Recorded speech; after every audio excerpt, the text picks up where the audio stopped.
My name is Cassandra Hale, 29 years old. The phone buzzed against the marble countertop like a dying insect, its blue light slicing through the darkness of our penthouse kitchen at 2:47 a.m. I froze where I lay in bed, staring into the shadows. I should have ignored it, let the vibration fade, and buried myself deeper into the pillow that still carried the faint scent of his cologne. But something about the timing made my chest tighten, urgent in a way I couldn't explain. 3 years of loving someone teaches you their patterns. Emmett Beckham never sent voice memos this late. He never sent them to me at all. His language was control, his habits meticulous. Texts were carefully typed, edited before hitting send, polished like statements prepared for court. Spontaneity was not his dialect. My bare feet whispered across the cold hardwood as I padded toward the glow. My silk nightgown clung to me in the moonlight, spilling through our floor-to-ceiling windows. From here, the city looked like a galaxy, glittering and alive. A view I used to think belonged in a fairy tale. Tonight, though, the lights resembled watchful eyes, each one bearing silent witness. The message icon pulsed. Voice memo. 4 minutes and 23 seconds. Long enough to contain a lifetime of secrets.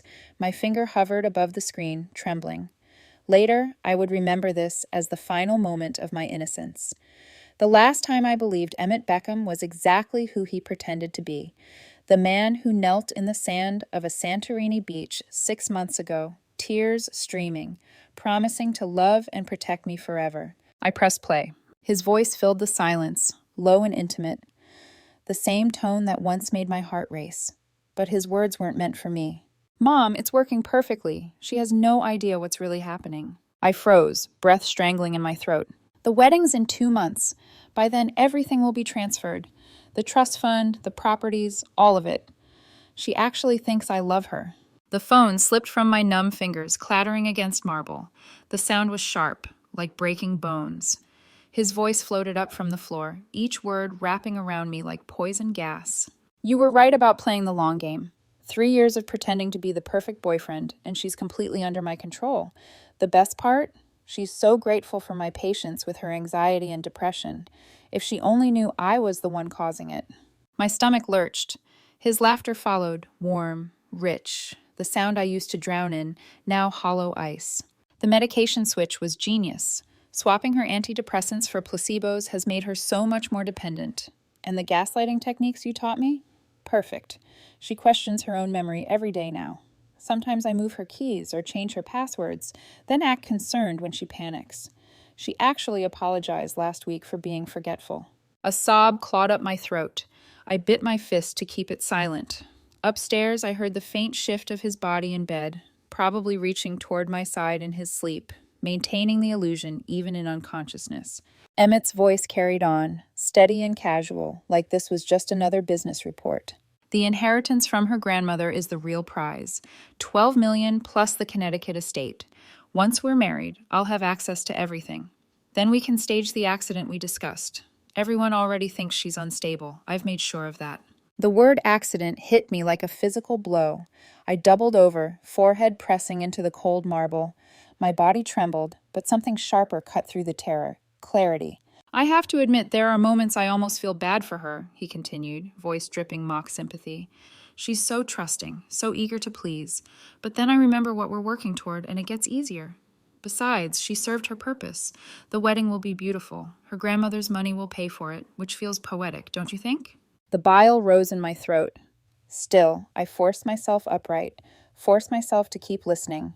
Every word was a blade, carving away the fantasy I'd lived in for 3 years, but I needed the whole truth. "I'll call you tomorrow to finalize the prenup," Emmett finished. "Don't worry, she'll sign whatever I put in front of her. She trusts me completely. Poor little Cassandra. She has no idea her fairy tale is about to become her worst nightmare." The memo ended with a soft beep, leaving me in silence.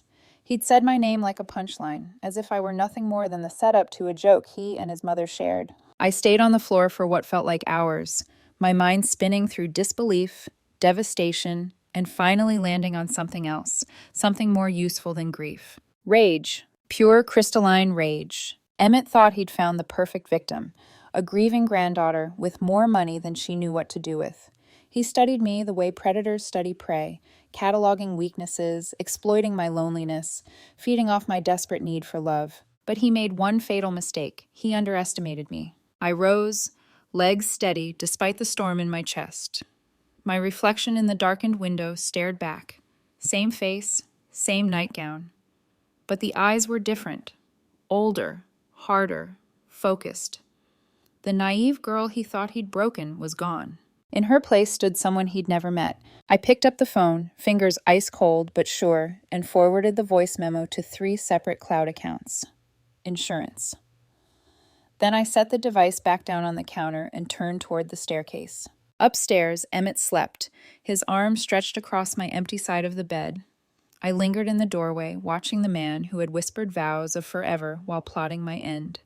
Tomorrow he would wake to the same sweet, trusting fiancé he believed he'd crafted. But tonight, as the city lights flickered like silent witnesses outside our glass walls, I made a vow of my own. I would play his game. I would play it better than he ever imagined.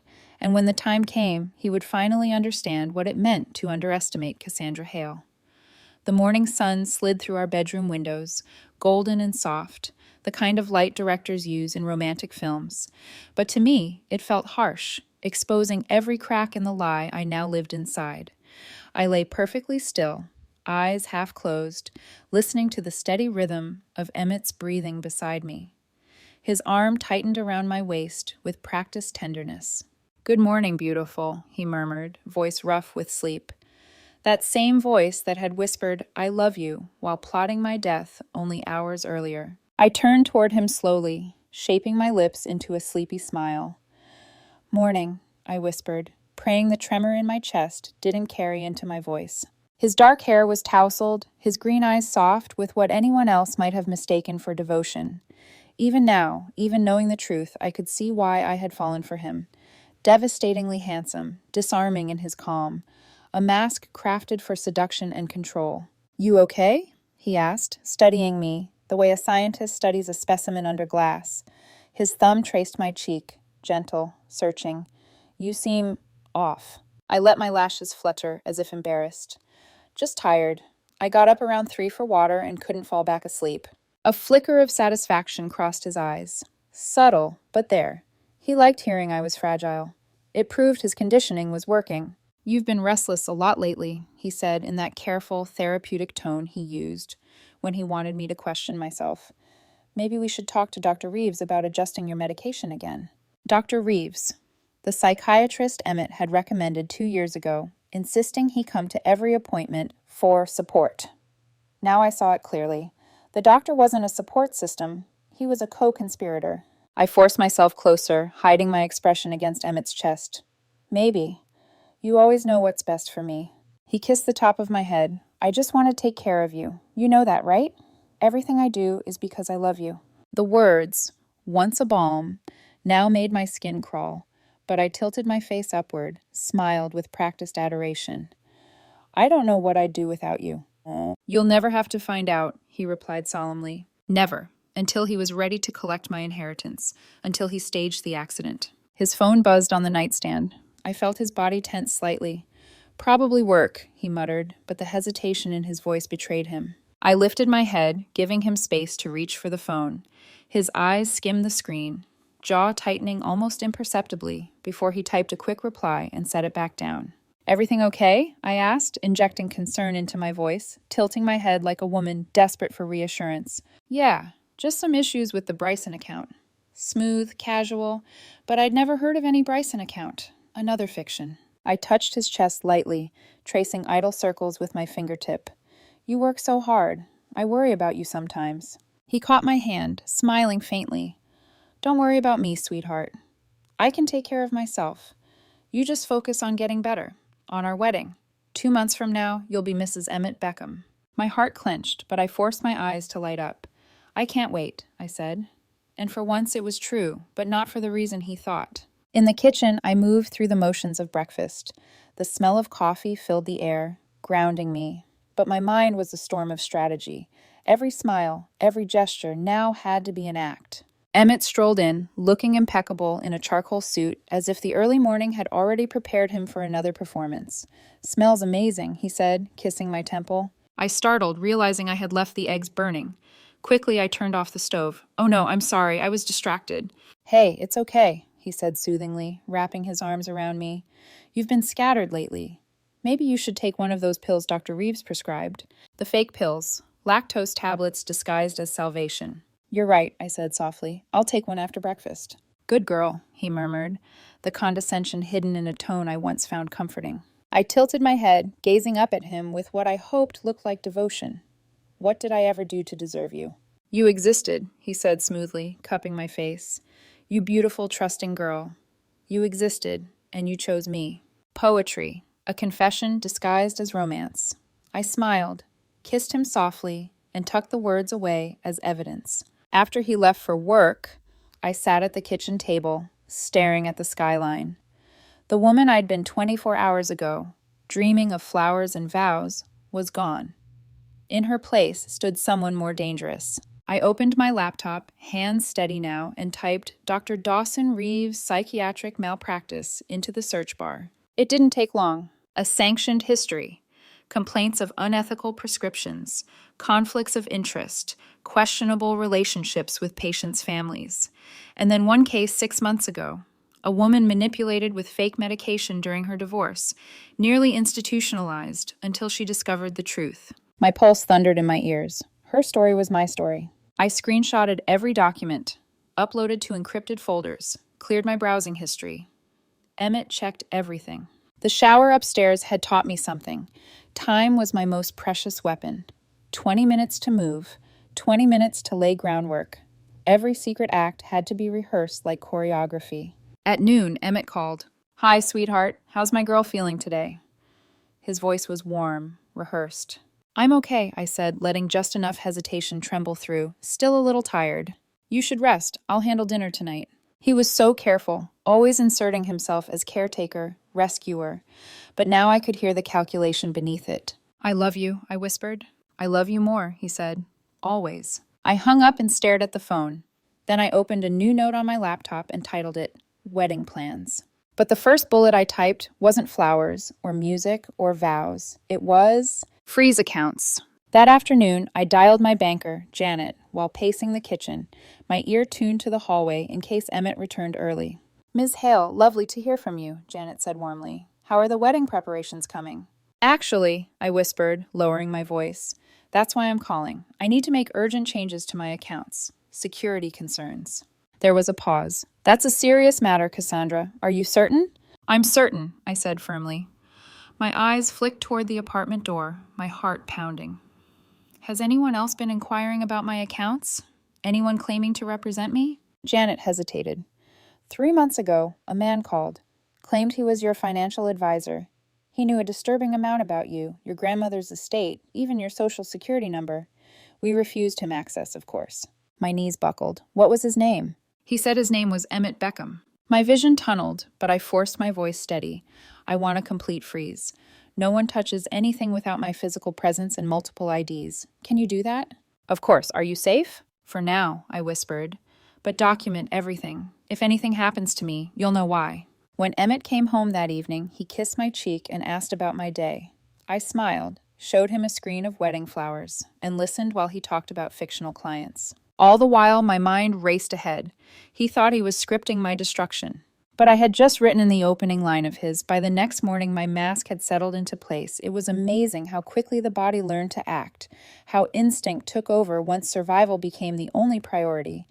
I brewed coffee, opened my laptop, scrolled through seating charts for the wedding, all the motions of a bride-to-be, while my other hand tapped at my encrypted folders, uploading screenshots and notes. Emmett had left early, claiming a breakfast meeting downtown.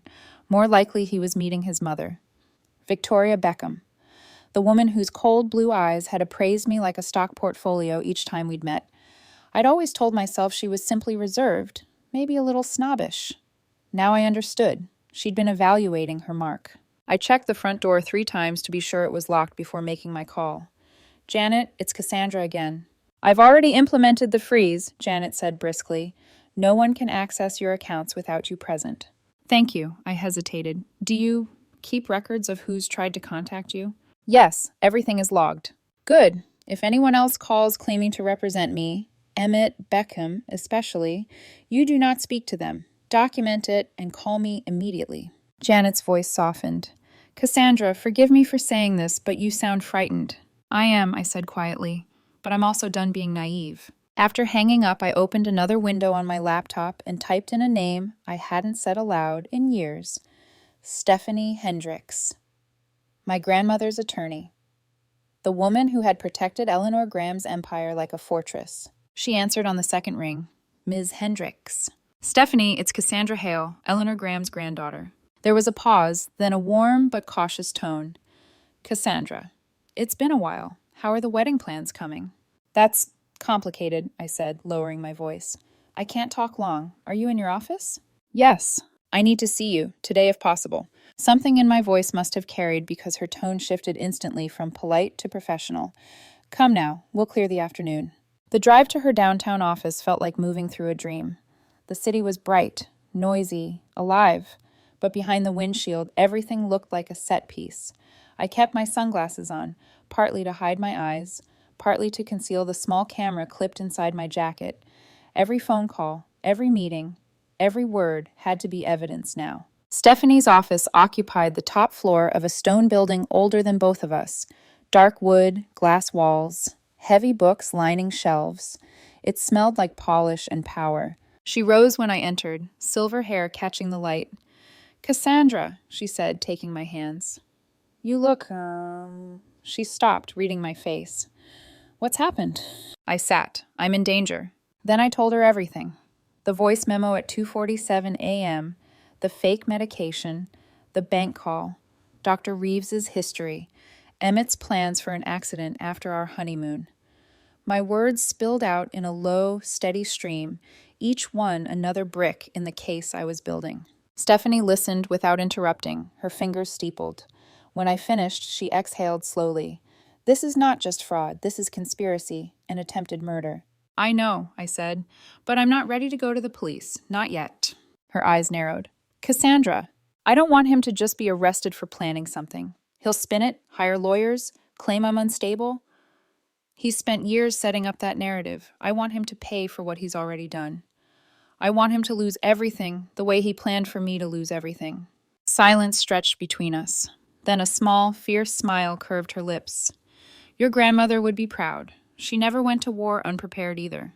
I leaned forward. Will you help me? Yes, Stephanie said, but we do it carefully, methodically, legally.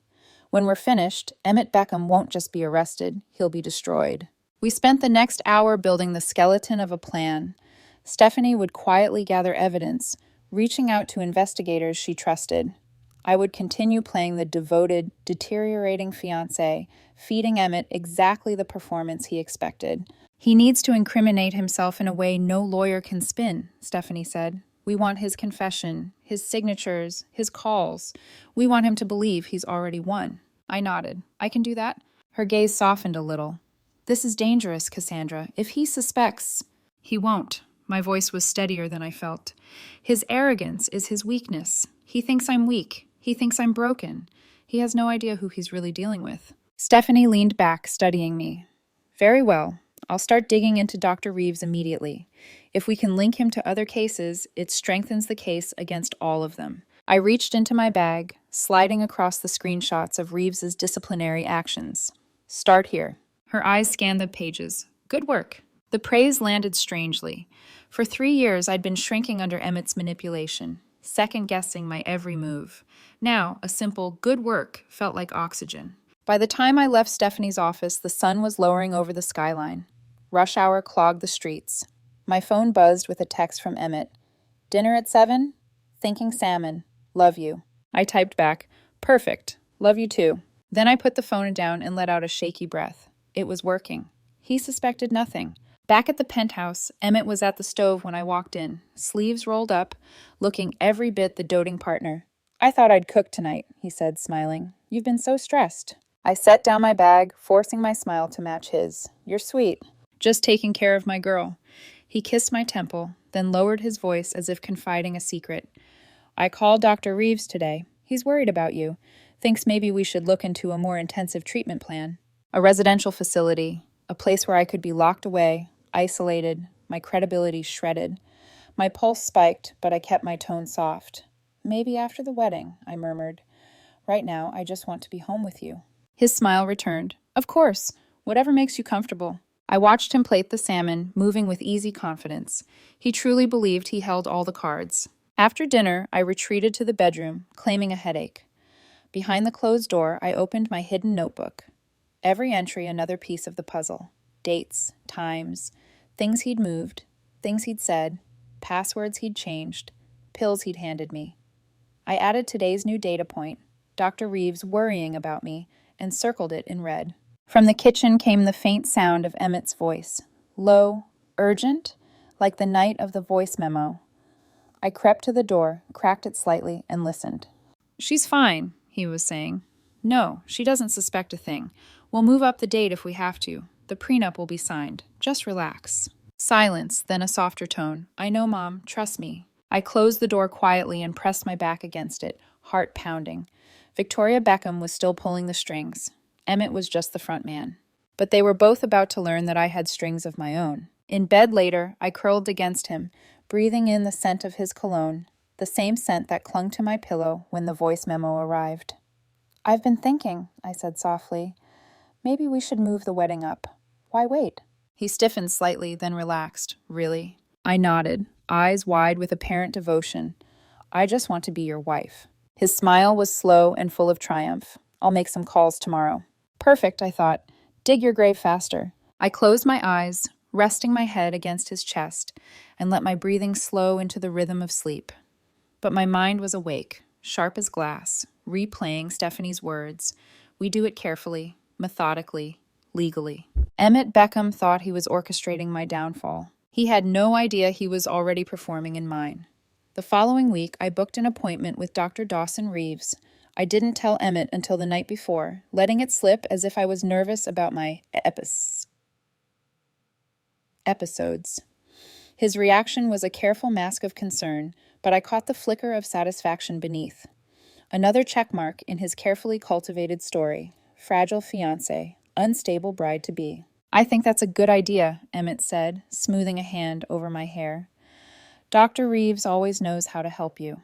Yeah, I whispered, lowering my gaze like a dutiful patient. Maybe he can adjust my meds. He kissed my forehead, whispering, That's my girl. Inside, I imagined shoving that affectionate tone down his throat. Dr. Reeves's office was as I remembered. Sleek leather furniture, heavy curtains, diplomas in gilded frames. A stage set for legitimacy. He greeted me warmly, spectacles glinting under fluorescent light. Cassandra, come in. You look pale. How are you feeling today? I sat in the familiar chair, hands clasped in my lap. Anxious. The wedding. It's overwhelming. And I've been having trouble sleeping. He nodded sympathetically, jotting notes. Not uncommon. You've been under stress for months. But remember, this is why you have a strong support system. Emmett tells me he's very concerned about you. There it was, a line rehearsed too smoothly. Emmett tells me. I know, I said softly, lowering my voice into tremulous gratitude. He's been so patient. I slipped the pill bottle from my purse, placing it on his desk. But I wanted to ask. These look different from what I usually get. The color's off. No markings. For a fraction of a second, his face froze. Barely perceptible, but I saw it. The stiffening around the mouth, the sudden stillness of his hands. Then he forced a smile. Sometimes generic versions vary. Did the pharmacy explain? Emmett picked them up. He said they were substitutes. Reeves's hand twitched toward the bottle, fingers trembling slightly as he lifted it. Let me call the pharmacy. Could be a labeling error. Could it? I asked, tilting my head. My voice was mild, but I let the question hang, sharp as glass. He cleared his throat, standing abruptly. Wait here, I'll check. The moment the door clicked shut, I moved. My hand shot across his desk to the manila folder stamped with my name. My pulse pounded in my ears as I flipped it open. The words swam before me, but I forced myself to focus. Treatment plan. Notes charting my supposed decline. Increased dependence on fiancé. Growing memory lapses. Patient often apologizes for confusion. Line after line, a blueprint of psychological torture disguised as therapy. Recommendations: continue placebo regimen, reinforce perception of forgetfulness, maintain fiancé presence to increase dependency. My stomach twisted. He hadn't just cooperated with Emmett's plan, he documented it like a research project. I snapped photos as quickly as my shaking hands allowed, sliding pages into the light, holding my phone low. Each click of the shutter felt like a drumbeat. Outside, footsteps echoed in the hallway. I shoved the folder back into place and dropped into my chair just as the doorknob rattled.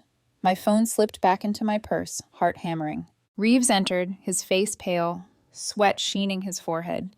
He clutched the bottle tightly. There was apparently a mix-up. They'll correct it immediately. I widened my eyes, let a note of panic into my voice. A mix-up? So I've been taking the wrong medication? He forced a calm smile. It happens occasionally. Nothing serious. We'll get you the correct prescription. I leaned forward, wringing my hands.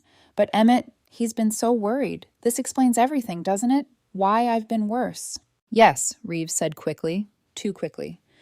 No need to trouble him with unnecessary details. Let's stabilize you first. Of course, he didn't want Emmett troubled. He wanted him uninformed about my suspicion. I dabbed at my eyes with a tissue. You're right. I just want to get better for him. Good girl, he murmured, scribbling on a pad. He slid a new prescription toward me. I glanced at it. The drug name wasn't familiar, but the dosage was heavy, too heavy. If I took this, I'd be fogged, drowsy, pliable. I forced a trembling smile. Thank you. I'll start tonight. When I left his office, my heart was still racing, but beneath the fear, a dark satisfaction bloomed.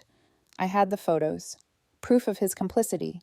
Proof that my unraveling had been deliberate. Outside, the city roared around me, cars honking, people shouting. Normal life, oblivious to the war I was waging.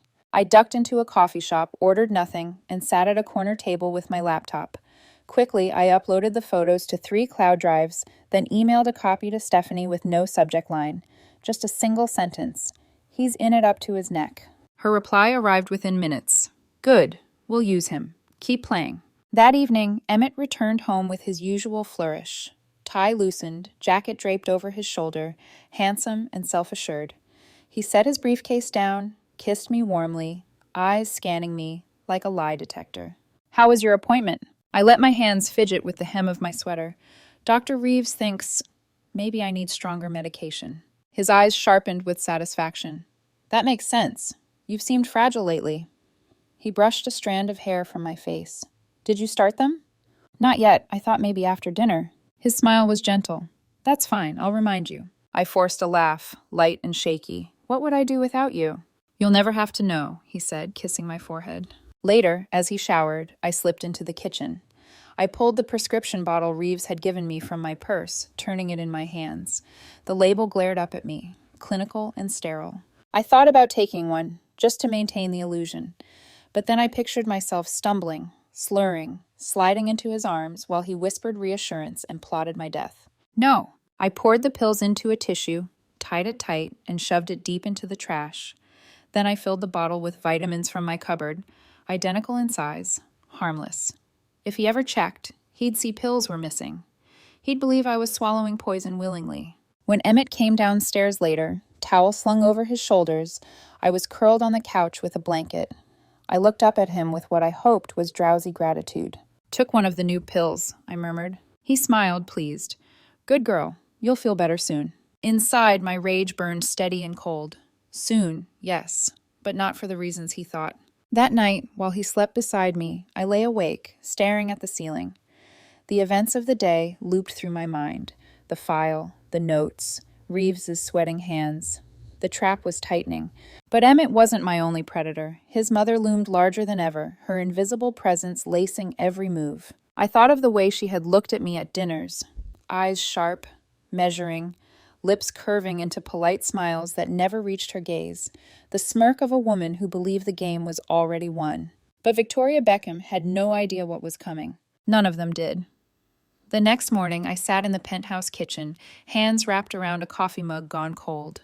Emmett had already left, kissing my temple as though nothing in our world was wrong.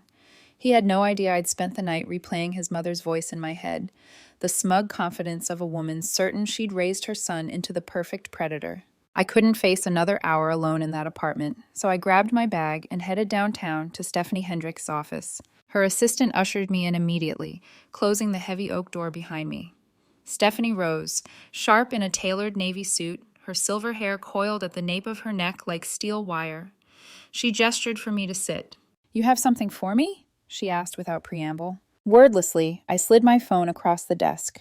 The screen glowed with the photographs I'd taken. Dr. Reeves's notes, his treatment plan, the handwriting that documented my manufactured decline like a clinical experiment. Stephanie scrolled slowly, her expression tightening with every image. When she finished, she set the phone down with deliberate care. "This is worse than I expected." I let out a humorless laugh. "You think?" She leaned forward, hands steepled. "Cassandra, this isn't just medical negligence. This is a conspiracy. He created a paper trail that practically screams intent to destabilize you. If the board sees this, his license is gone. If the DA sees it, he's facing prison." "Good," I said flatly. Her eyes narrowed. "You don't sound relieved. You sound hungry." I met her gaze. "Because I'm not satisfied with him just losing his license. Or with Emmett getting caught for attempted murder. I want them ruined. All of them." Stephanie tilted her head, studying me. "Revenge?" "Justice," I corrected. Then softer. "Maybe both." Silence stretched. For the first time, I saw hesitation flicker in her sharp eyes. "You understand that revenge has a cost," she said. "Once you start down that path—" "I didn't choose this path," I cut in, voice low but hard. "They did. They groomed me like prey. They gaslit me until I thought I was losing my mind. They planned my accident. They wanted me erased. So no, Stephanie, I don't want to run to the police yet and pray the system believes me. I want them to feel what I've felt, cornered, helpless, small, and then I want them destroyed." A beat of silence, then the faintest smile curved her lips. Eleanor would approve. My throat tightened.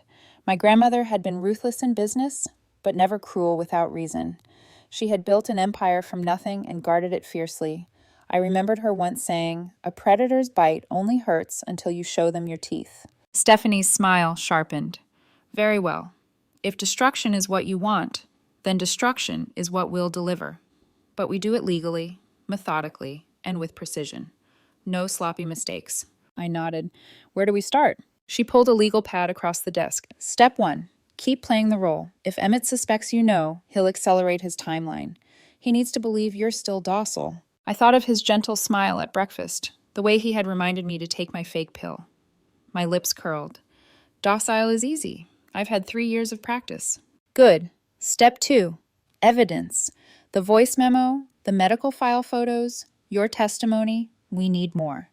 Financial records, calls, messages, anything tying him and Victoria to a pattern of fraud or intent to harm." "He's careful," I admitted, "but his arrogance slips through. He believes he's smarter than everyone." "Arrogance is a prosecutor's favorite witness," Stephanie said. "Step 3. Dr. Reeves. We'll pressure him until he cracks. A man like that doesn't survive scrutiny. He'll turn on them to save himself." I leaned forward. "And when all of that is ready?" Her smile turned cold. "Then we spring the trap, preferably at a moment when he believes he's untouchable." "The wedding," I whispered. Stephanie nodded slowly. "Yes, the perfect stage. He'll be eager, sloppy, overconfident, and surrounded by witnesses." A shiver ran through me. Not fear, but a strange exhilaration. The thought of Emmett standing at the altar, convinced he'd won, only to realize too late the stage had been set for his ruin. As I left Stephanie's office, the city seemed sharper, more dangerous, and yet more alive than before. Every passerby looked like a potential threat. Every window a mirror reflecting the double life I was now leading. I stopped in front of a bridal shop. In the window, mannequins wore white gowns with long trains and delicate lace. My reflection stared back between them, pale and hard-eyed, the perfect bride and the perfect liar. My phone buzzed. "Emmett. Thinking Italian tonight. You okay?" I typed back, "Yes, just tired. Can't wait to see you." I slipped the phone into my purse and whispered to the mannequins, "He'll never see me coming." That evening, over pasta in a candlelit restaurant, Emmett held my hand across the table. To strangers, we looked like the picture of love, but I studied the way his thumb stroked my knuckles, automatic and rehearsed, like a magician running through a trick for the 1,000th time. "You seem brighter today," he said warmly. The new meds must be helping. Yes, I lied smoothly. I feel calmer already. He smiled with quiet triumph, lifting his wine glass. To us, to everything we're building. I raised mine, holding his gaze. To us, I echoed. But inside, I toasted to something else entirely, his downfall. Back at the apartment, he pulled me close as we walked through the door. You know I'd do anything for you, right? His phone buzzed. He glanced at the screen, frowned, then excused himself to the balcony. I slipped into the hallway, listening. Yes, Mom, he whispered. Everything's on track. She's taking the pills, the new ones. Don't worry. Silence. Then, the prenup will be handled. She won't question it. She trusts me completely. I forced myself to retreat before he turned back. When he re-entered, his smile was casual again, his voice light. Just work. I kissed his cheek sweetly, playing my role to perfection. You work too hard. Later in bed, I stared at the ceiling while he slept beside me. My notebook lay hidden in the drawer, filling with evidence. Tomorrow, I'd begin documenting everything with timestamps. Every lie, every manipulation, every subtle cruelty. Stephanie was right. Arrogance was the best witness. And Emmett Beckham had just volunteered to testify against himself. The next 2 weeks became a theater of lies.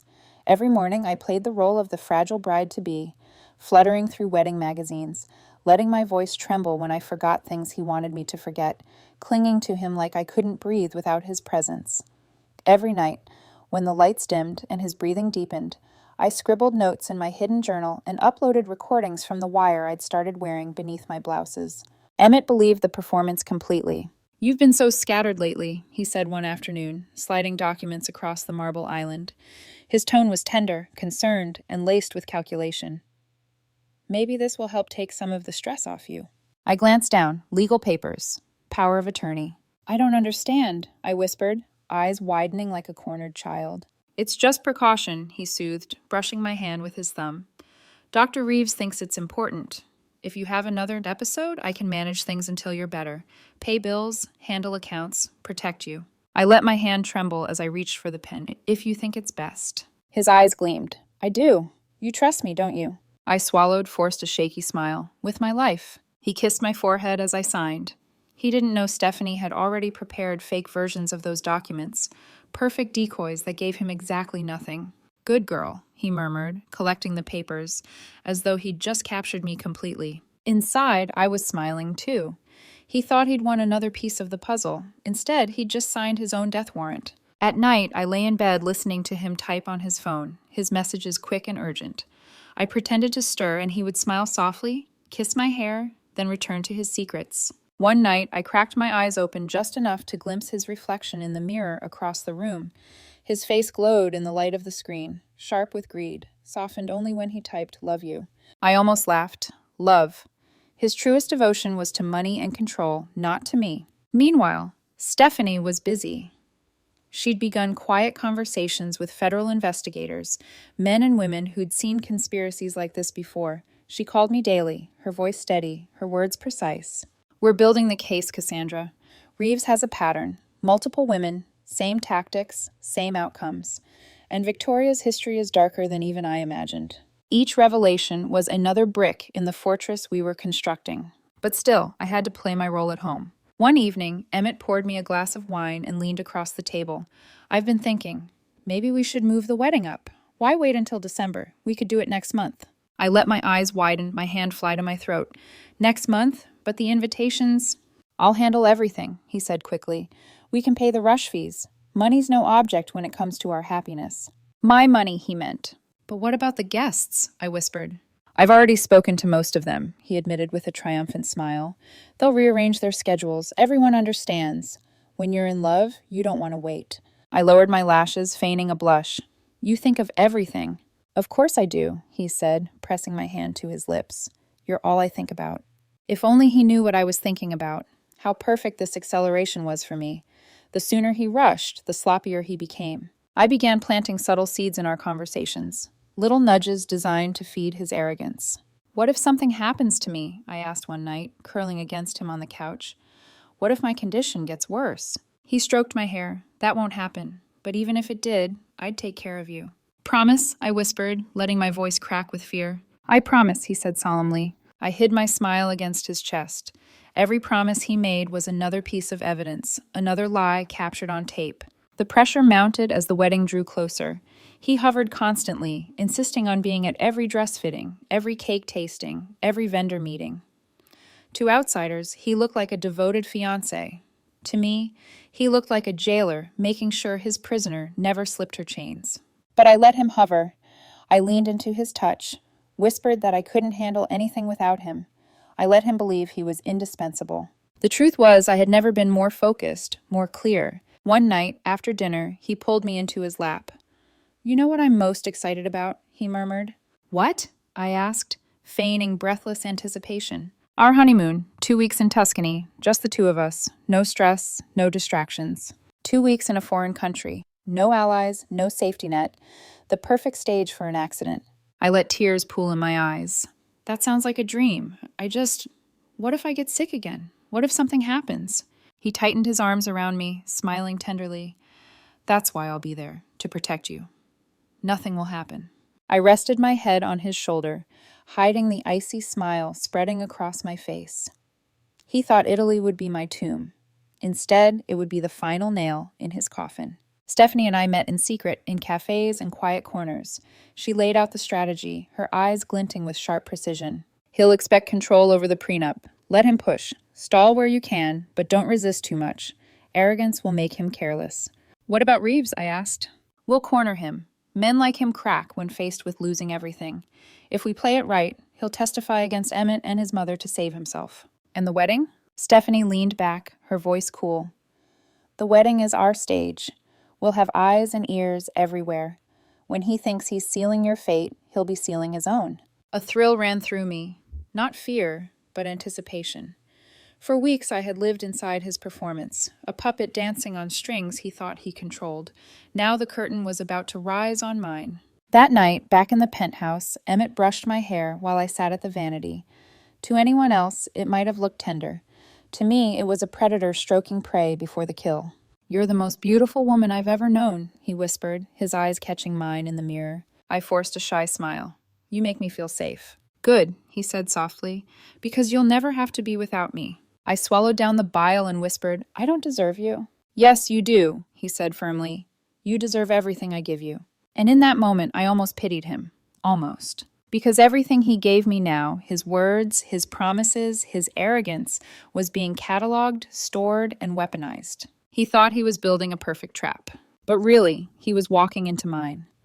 The morning of the wedding dawned bright and cold, a clear September sky above the city like a polished blade. From the window of my hotel suite, I could see the spire of the cathedral where, in a few hours, I was supposed to become Mrs. Emmett Beckham. Emmett thought today would be his coronation, the moment his years of patience and manipulation bore fruit. For me, it was the stage of our final act. My maid of honor, Emma, moved quietly around the room, adjusting veils and pressing my bouquet. She was the only person in my inner circle who knew the truth. Stephanie had met her in secret 2 days earlier, laying out the plan. "Keep your eyes open," Stephanie had told her. "If anything deviates, call me immediately." Emma caught my gaze in the mirror now. "You okay?" I let my hands tremble just enough for her to see. "I'm fine." "You don't have to do this," she whispered. "Yes, I do." My voice was calm, steady. This is the only way to end it. Downstairs, the limousine waited. Emmett had insisted on the classic stretch, white ribbons fluttering from the hood. He met me at the curb, eyes bright with triumph, tuxedo perfectly cut. "You look incredible," he said, lifting my hand to his lips. "Thank you," I murmured, letting a shy blush rise to my cheeks. The ride to the cathedral was a blur of flashbulbs, cheering onlookers, and whispered endearments. He kept squeezing my fingers, leaning in to murmur, "Almost there. Everything's perfect." I nodded, letting my eyes shine with what he thought was devotion. Inside, my pulse was a drumbeat. Stay in character. Stay in character. The cathedral doors opened onto a sea of faces. Friends, family, business contacts, journalists. Victoria Beckham sat near the front, draped in couture, her cold eyes gleaming like polished stones. She inclined her head slightly as we passed, the barest acknowledgement of the role she'd played in all of this. I thought of the file in Stephanie's hands, the recordings, the bank statements, the testimonies from Reeves's other victims, all the threads woven into a net waiting to drop. The organ swelled. I walked down the aisle on Emma's arm, veil trembling like gossamer. Emmett waited at the altar, tall and composed, his smile the practiced smile of a man who believed his prize was seconds away. When I reached him, he squeezed my hands. "You're safe now," he whispered. I tilted my head up, letting a tear slip free. "Yes," I breathed. "I'm safe." The ceremony began. Words rolled over me, dearly beloved, in holy matrimony, while my mind ticked off the plan like choreography. Stephanie's investigators were in place, 3 seated among the guests with hidden cameras, one disguised as a server near the sacristy, another waiting in the ambulance outside. Everything depended on timing. I glanced at Emmett. He looked at me like a man who'd already won. The priest's voice rose. "If anyone can show just cause why these 2 may not lawfully be joined." No one spoke. "Do you, Emmett Alexander Beckham, take Cassandra Eleanor Hale?" "I do," he said smoothly, squeezing my hands. "And do you, Cassandra Eleanor Hale, take—" Shh! My knees buckled. I swayed once, twice, then collapsed against him, my veil slipping as my body went limp. A low gasp rippled through the congregation. Emma cried out, "Cass!" rushing forward. Emmett caught me, his grip tightening reflexively. For a flicker of a moment, his mask cracked. Surprise, annoyance, calculation, all flashing across his face before he smoothed it into concern. "Call an ambulance, y'all," he barked. "She's fainted." The priest stepped back. Guests murmured. Victoria's eyes narrowed, lips pressed thin. "She's been under stress," Emmett said loudly, lifting me into his arms. "She needs medical attention. Now!" The paramedics were already moving up the aisle, Stephanie's people in crisp uniforms pushing a gurney. They took me from his arms, checking my pulse with professional calm. "We'll take her to St. Gregory's," one said, "closest ER." "I'm coming with her," Emmett declared, his voice firm. "Family only," the lead medic replied. "We'll update you once she's stable." "I'm her fiancé," he snapped. "We're getting married." "She's not your wife yet," the medic said evenly. "We have to move." The gurney rolled down the aisle, the murmurs of the guests rising into a buzz of confusion. Cameras flashed.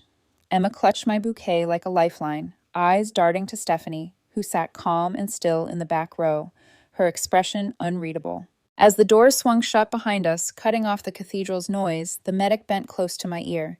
"You're clear," she murmured. "He's staying behind. We're taking you to the safe house." I opened my eyes, just a crack, and saw the black van waiting at the curb. Not an ambulance at all, but one of Stephanie's vehicles.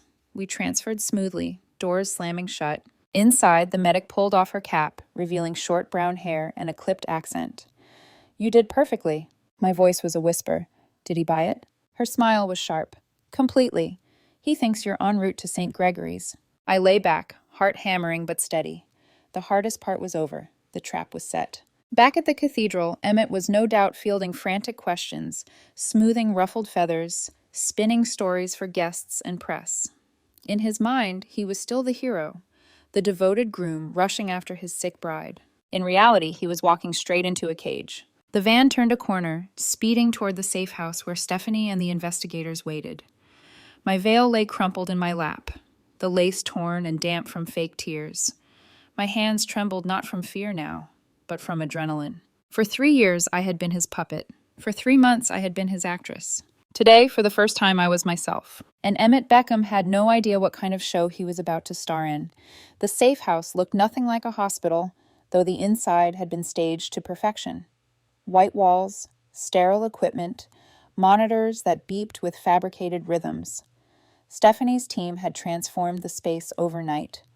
To anyone who didn't know, it was just another ER ward. I lay on the bed in a pale gown, skin powdered to a deathly pallor, IV lines taped to my arm. The makeup artist had outdone herself. In the mirror across the room, I barely recognized the lifeless version of myself. Stephanie stood near the door, her arms crossed, her sharp eyes glittering. "Remember," she said quietly, "you don't move until he speaks. We need him on tape. Let him condemn himself." I nodded faintly. My pulse was steady now, sharpened into cold resolve. An hour later, the door burst open. Emmett strode in, his tuxedo jacket gone, bow tie hanging loose around his neck. His face was etched with worry, but I could see the glimmer of something else beneath it, relief. "Where is she?" he demanded. Dr. Ryder, one of Stephanie's allies, stepped forward with professional solemnity. Mr. Beckham, I'm so sorry. We did everything we could. Cassandra didn't make it. Emmett's face went through the motions. Shock, devastation, trembling lips. He staggered toward a chair, burying his face in his hands. No, not Cass. She was everything to me. But when he lifted his head, alone with what he thought was her corpse, the mask cracked. Slowly, his expression twisted into something darker. He rose and walked to the bed, staring down at my motionless body. You stupid, trusting girl, he whispered, his voice cold. You made this too easy. The words cut like knives, even though I had expected them. He pulled out his phone and dialed quickly. Mom, it's done. No, not how we planned, but better. She overdosed right at the altar. Everyone saw. They'll never question it.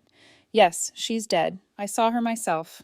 Don't worry about the paperwork. I have power of attorney. I'll have access to everything within days. He chuckled softly, shaking his head. She really thought I loved her. 3 years, and she never saw a thing. Can you believe that? I let him talk. Every word was being recorded by the hidden mics planted in the room. I'll handle the funeral, he continued. Give a nice speech, cry on cue. Then we can start liquidating. Her grandmother's empire is finally ours. He leaned closer, lowering his voice to a hiss, meant only for me. Thank you, Cassandra, for being weak enough to love me, for being stupid enough to trust me. You were the perfect mark. That was my cue. My eyes snapped open. Emmett staggered back as though struck. What the? Surprise, I said, sitting up slowly, peeling the IV from my arm. Not so dead after all. His face drained of color. No, this isn't possible. We're supposed to be a corpse? I finished for him, sliding off the bed. I know. That was the plan, wasn't it? The perfect tragic accident. Poor Emmett Beckham, widowed at the altar. He stumbled toward the door, but it swung open before he could reach it. Stephanie stepped inside, flanked by 2 federal agents in dark suits. Emmett Alexander Beckham, one agent said, voice firm. You're under arrest for conspiracy to commit murder, fraud, and attempted homicide. Emmett's eyes darted wildly, calculating, searching for an exit. This is insane. She's lying. She's unstable. Ask Dr. Reeves. He'll tell you. We already have Dr. Reeves, Stephanie cut in smoothly. He decided prison for 10 years was preferable to life. He's been very cooperative. The agents advanced, snapping handcuffs around his wrists. Emmett thrashed. You think you can do this to me? You think you can destroy me? I stepped forward, close enough to see the panic in his eyes. No, Emmett, you destroyed yourself. All I did was let you talk. His face twisted with rage. You manipulative! I learned from the best, I said evenly, but unlike you, I didn't underestimate my opponent. Victoria Beckham's voice echoed faintly from his still open phone on the bed. Emmett, what's happening? Answer me. Stephanie leaned down, pressing the speaker button. Mrs. Beckham, this is Special Agent Harrington with the FBI. We'll be seeing you shortly. A stunned silence, then the line went dead. Emmett sagged between the agents, fury radiating off him in waves. This isn't over, he spat, his voice venom. You don't know my mother. She'll burn everything to the ground before she lets you win. Stephanie's smile was cold.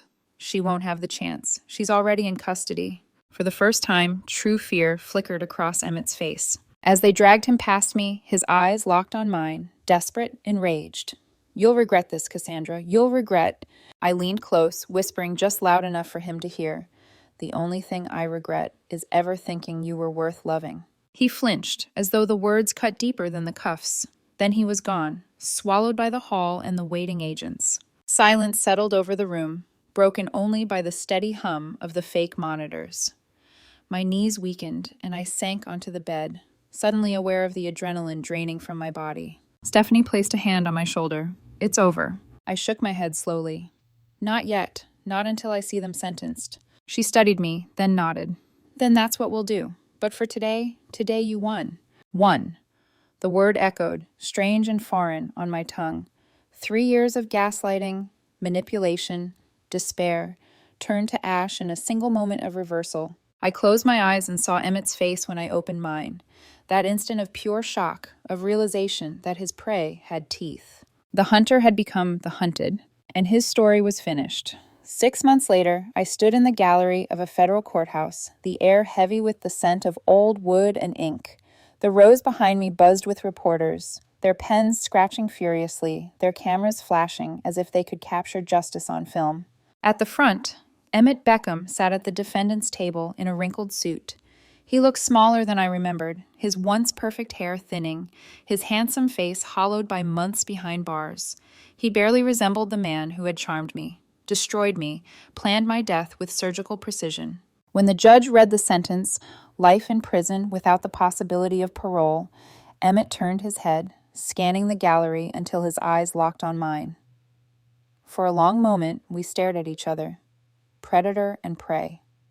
Except now, the roles had reversed. His lips twisted into a snarl, and he mouthed a single word, bitch. I smiled, calm and unshaken. Then I mouthed back, winner. The bailiffs hauled him away, shackles rattling, his voice breaking into curses that echoed off the chamber walls. That was the last time I saw him as a free man. Victoria Beckham's trial followed swiftly after. The so-called Black Widow sat in the same courtroom, her silver hair perfectly styled, her poise unbroken even as evidence mounted. Suspicious deaths of her husbands, fraudulent insurance claims, testimonies from Reeves and other accomplices. She didn't flinch when the guilty verdict came. Only her eyes betrayed her, narrowing with cold fury as the judge sentenced her to life beside her son. For decades she had trained him in deceit, grooming him into her mirror. Now they would spend the rest of their lives confined together by steel bars and concrete walls. The empire she had tried to seize had collapsed around her, and I was still standing. Dr. Reeves cut a deal, as expected. 15 years in prison for medical fraud, conspiracy, and malpractice. He testified in detail about his role, about the instructions Victoria had given, about the payments he received to keep me pliant and dependent. His voice cracked when he admitted it wasn't the first time. 6 women. 6 lives manipulated, destroyed, erased. Some never lived long enough to escape. I wasn't just fighting for myself anymore. I was carrying their voices into the light. After the verdicts, Stephanie found me outside the courthouse. She carried a bottle of champagne in one hand, her smile sharper than ever. "How does it feel?" she asked. "Like justice," I said softly. "Finally." She popped the cork right there on the courthouse steps. Reporters surged forward, but Stephanie lifted a hand, blocking them with lawyerly precision. "No questions today. My client deserves peace." Peace. The word tasted unfamiliar. For years, my life had been a battlefield. Subtle, psychological, silent. Now, at last, the war was over. That night, back in my apartment, I opened a box I hadn't touched since my grandmother died. Inside lay photographs of her, of the empire she'd built from nothing, of the awards she'd won for her ruthlessness disguised as resilience. I traced her face with my fingertip. "I did it, Grandma." I showed them what a Graham woman is made of. The next morning, I signed the paperwork to launch the Eleanor Foundation, dedicated to helping victims of psychological manipulation and abuse. My inheritance, the same fortune they had tried to steal, would now fund shelters, legal aid, therapy, and education. If Emmett had succeeded, that money would have been his blood prize. Instead, it became the weapon that turned his legacy to dust. But even as I built my future, memories lingered. The kitchen at 2:47 a.m., the voice memo that shattered my world, Emmett whispering, "You existed, and you chose me." His mother's cold eyes appraising me like property. Dr. Reeves's trembling hands over the pill bottle. I carried them all with me, not as wounds anymore, but as armor. Because here's what I learned. When someone sets out to break you, to erase you, to turn you into nothing, survival itself becomes the sharpest revenge. On the anniversary of what would have been my wedding day, I stood in the garden of the country club where it all had unraveled. White roses bloomed, heavy with fragrance. Guests had long since forgotten the chaos of that morning, moving on to other scandals. I laid a single rose on the altar steps, whispering, "Rest easy." Not to Emmett, not to Victoria, but to the girl I used to be. The one who believed in fairy tales, the one who trusted too easily, the one who thought love meant surrender. That girl was gone. In her place stood someone harder, wiser, unbreakable. As the sun set, I turned toward the horizon, the sky painted in streaks of fire and gold. My phone buzzed. Stephanie again. She had a list of other families ready to testify, other women who needed the Eleanor Foundation's help.